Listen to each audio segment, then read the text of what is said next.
Hey guys, Amy here. Welcome back to the channel. Now, today is going to be a little bit different to my normal videos. It's going to be super casual. I've got a really busy day. I've got like 10 calls back to back. So I thought we could just do a little get ready with me story time while I tell you about all of the times I've failed to make money with all my various side hustles and online ventures. I was really kind of reflecting on it over the weekend and just realizing, like, damn, there's been a lot. So, yeah, I hope you get some value from this, or if anything, just a laugh, to be honest with you, because I'm definitely going to laugh at myself. Because it's definitely not been an easy ride, I'll tell you that now. So, I would say I've probably been trying to make money online for like the past 10 years.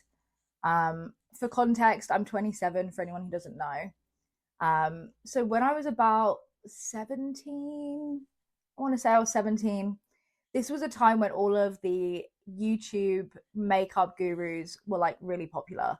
And I used to religiously watch them. So my first little venture, I suppose you could call it, was I wanted to be a YouTuber, like a makeup YouTuber. And yeah, I don't know. I was quite shy. I didn't really have that much confidence putting out content at the time. I made videos, don't get me wrong. I definitely gave it a good crack, but I just didn't have the confidence to really promote them. So yeah, that one was kind of dead on the water, to be honest with you. Is that even a saying? Dead on the water, dead on arrival? Whatever the metaphor is, that is what it was.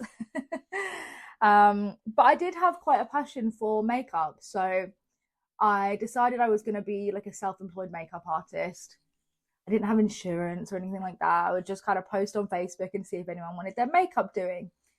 Anyway, my neighbor at the time, bless her heart, she booked me, I think just out of pity more than anything else, but she booked me for a trial for her wedding makeup.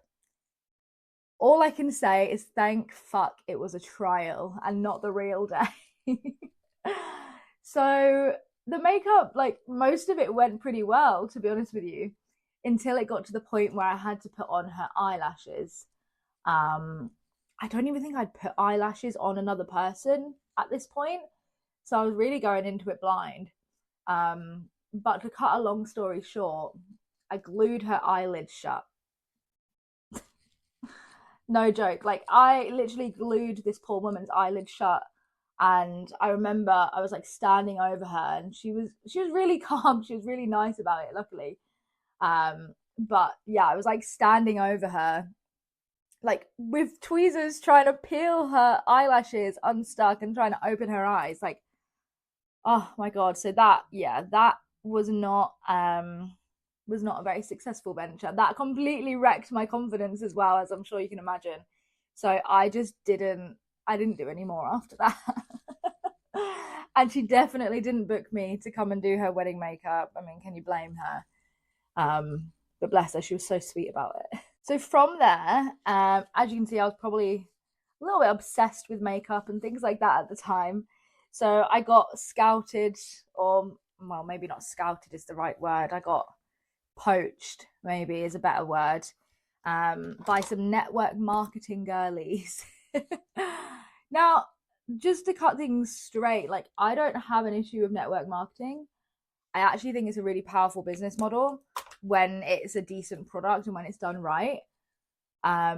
So the company, they were called New Skin. I've been seeing their like teeth whitening products.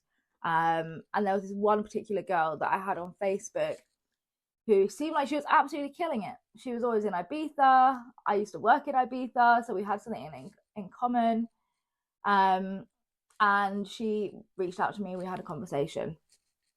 I decided to sign up, and I bought like a load of the products because that's what you're meant to do when you join a company. You're meant to buy all their products, of course.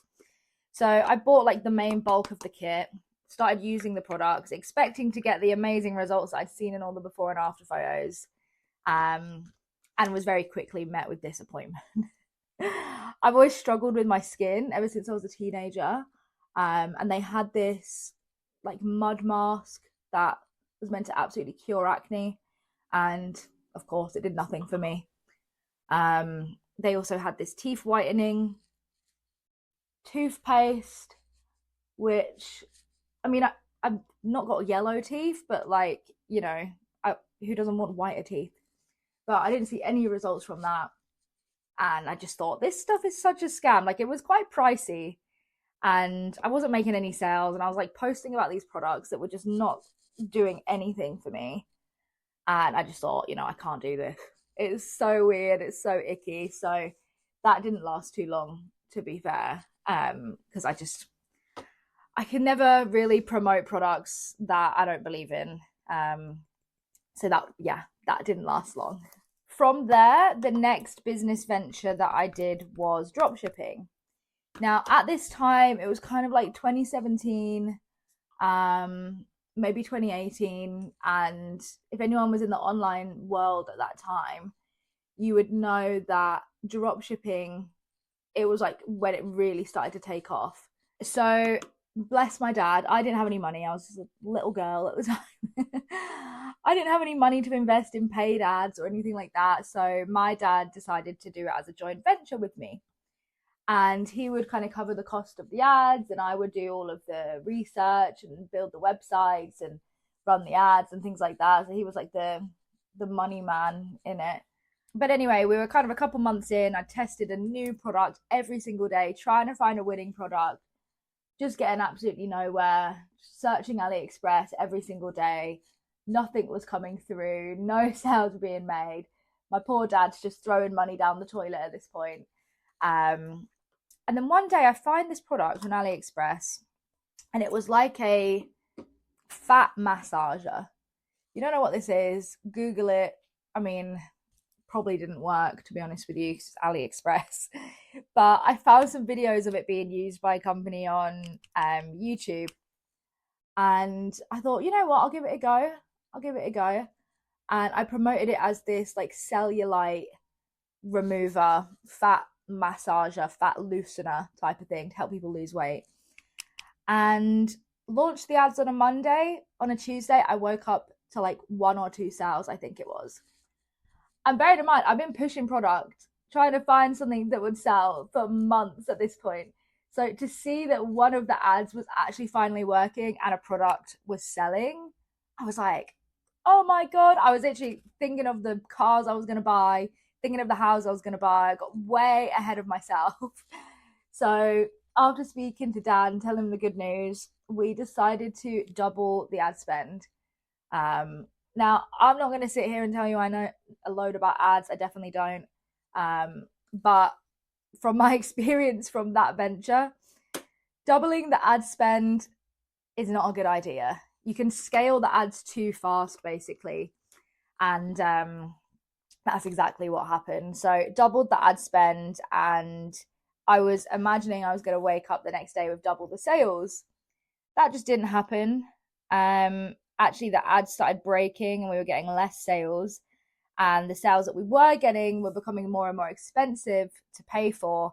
And we ended up losing money. Well, Dad ended up losing money. Sorry, Dad. But that was like really hard for me to accept, because I was like, oh my God, it was such a little tease for, what I could have done. And who knows, if I'd have carried on after that and tried to find more products, it might have been a success. Who knows? But Dad didn't want to keep putting money into something that wasn't working. Can you blame him? So that was the end of that venture, unfortunately.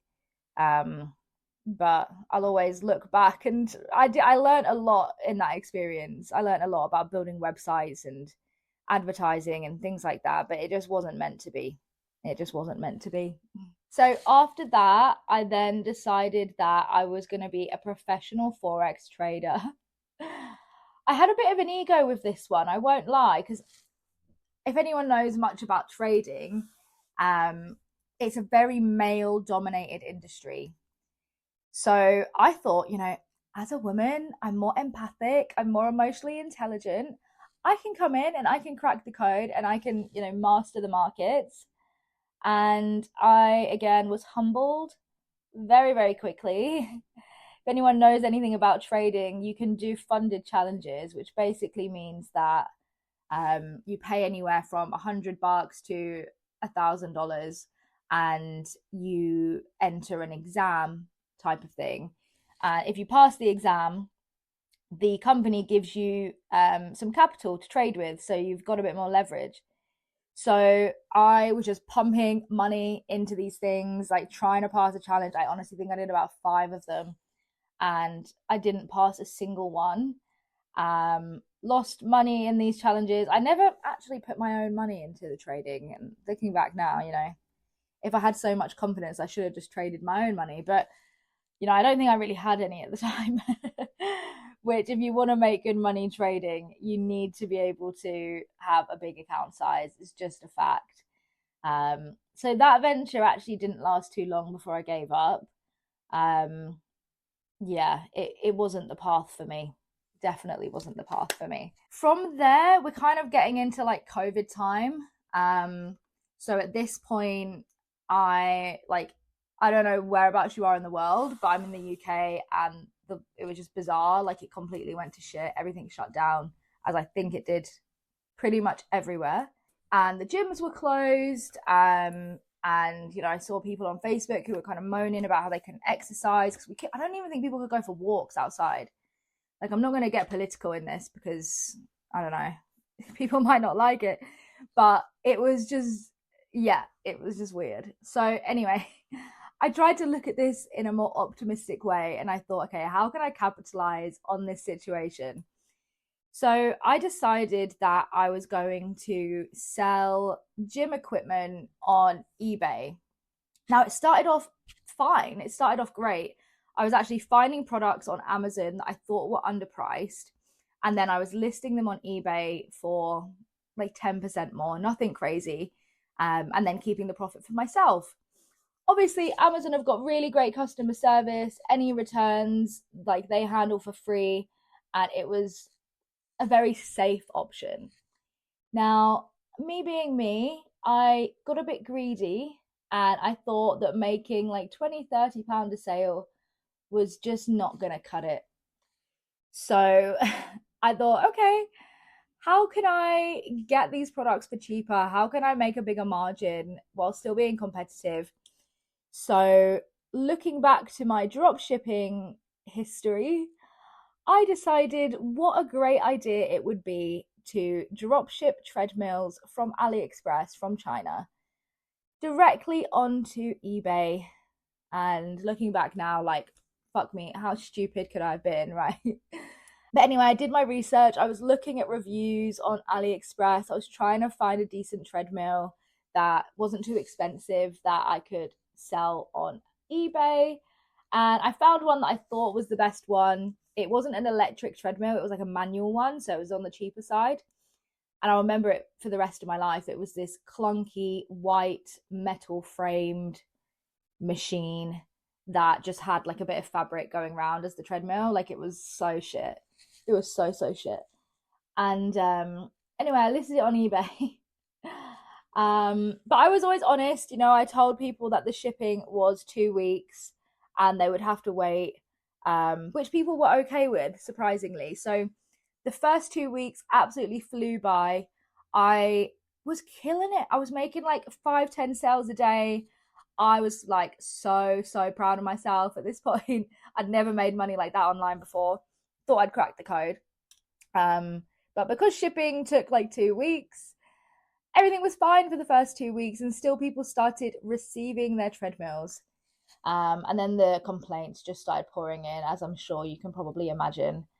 And it was very, very humbling. Like, these machines weren't just a little bit broken or damaged.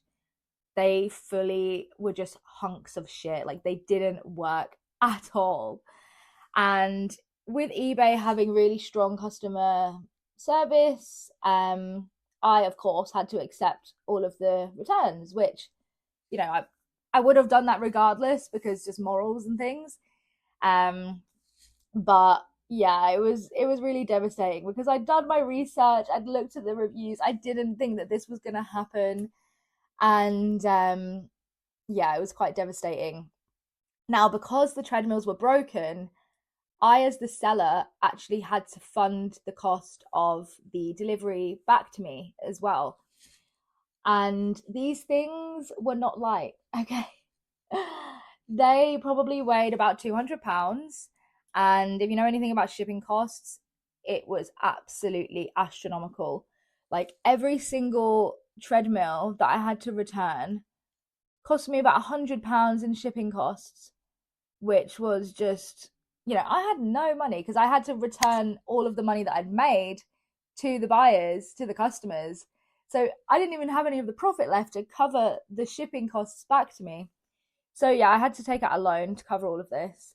And my parents' garage was full of broken treadmills, which was pretty devastating. I won't lie. It was complete financial ruin for me at the time.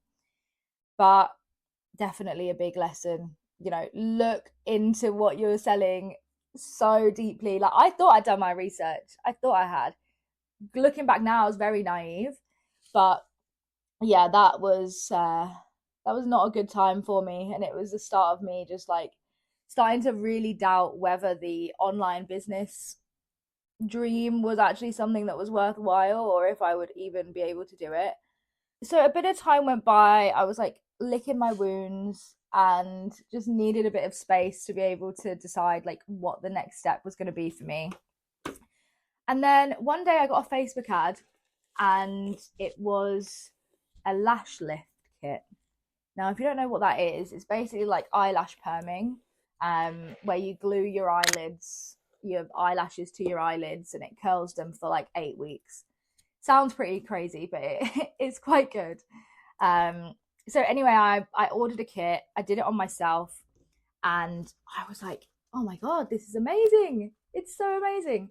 And I managed to convince my parents to let me buy a load of stock to start selling it myself. To be fair, this was probably the best business venture that I tried up to this point. The product was great. I sent it out to influencers. They all loved it.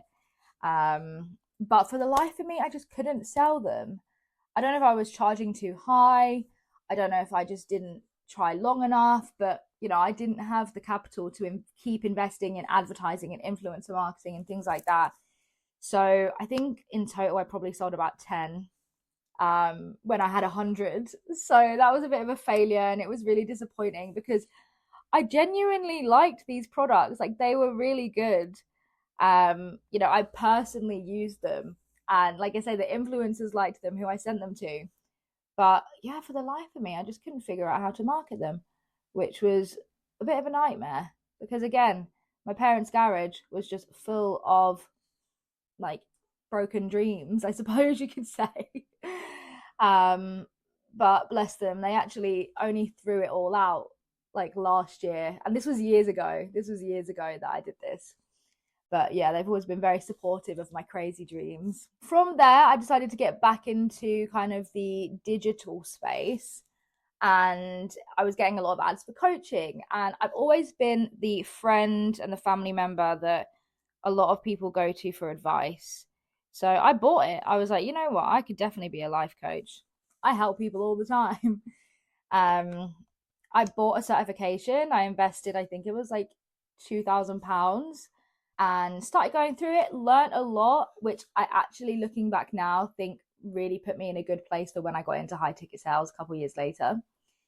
But when it came to actually wanting to go out and find clients, I was terrified.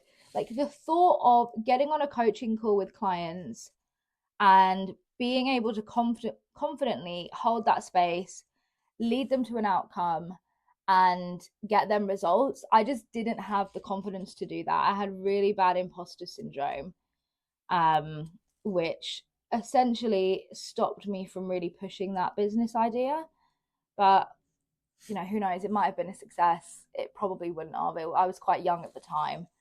Um, I don't think that I had the like emotional capability to be able to support people in the way that I would have wanted to. So yeah, that one was a bust as well, more because of my own limiting beliefs than anything else. Um, But at this point, I was just kind of feeling a bit down in the dumps. I was like, right, maybe it's time I get a real job.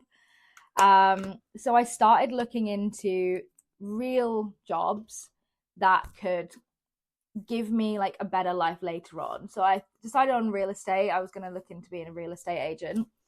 And I was interviewing with a bunch of the local agencies, and I got offered a job with some really amazing people. Actually, they were really, really kind to me. Um, I learned a lot, even though I was only there for 2 days. Because all the while I was interviewing for the real estate, I was also still looking into the online stuff. I didn't want to quit, right? I did not want to quit. So at around about the same time that I got offered the real estate job, I also found high ticket sales, and I was kind of at a bit of a crossroad, and it was a bit like the butterfly effect, right? Where I got offered my first high ticket sales role.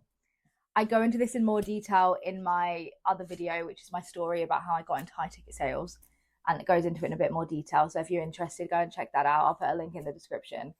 Um, but yeah, it was a real decision, like a pivotal moment for me, where I take the safe option and stick with the real estate, get the base salary, or I take a jump into the unknown, do the high ticket thing, and see what happens. Now, as I'm sure you can imagine, I took the risk. We wouldn't be sat here having this conversation if I hadn't. So I took the risk and I decided to accept the job with a guy called Jeff. Jeff, if you're watching, you're an absolute legend. You changed the whole game for me. And that's from there. I got into high ticket sales, and the rest is history, really. But looking back, it really just shows how long the journey was. Like, people look at me and they probably think, you've been making money online for 5 years. But it's not easy. It wasn't easy to get to that point. And yeah, I hope that if you're going through it right now, if you're trying various ventures and they're not working out, I hope that gave you some hope. Because you do just need to persevere until you find your thing. And if you are interested in high ticket sales, if that piqued your interest, I do have a Skool community where I teach women exactly how to go from where I was, failing in life, to making, great money. I've been able to travel the world and consistently make great money for the last 5 years in high ticket sales. I have a 7-day free trial, so you can come in, check it out, totally risk free. I'll put a link in the description again. But I hope you guys enjoyed this video. It's definitely interesting to reminisce back and just see the journey that I've been on. It definitely makes me feel quite proud of myself that I've got to this point. But yeah, if you enjoyed this, make sure you like and subscribe. And I hope you have a beautiful day, and I'll see you in the next one. Ciao.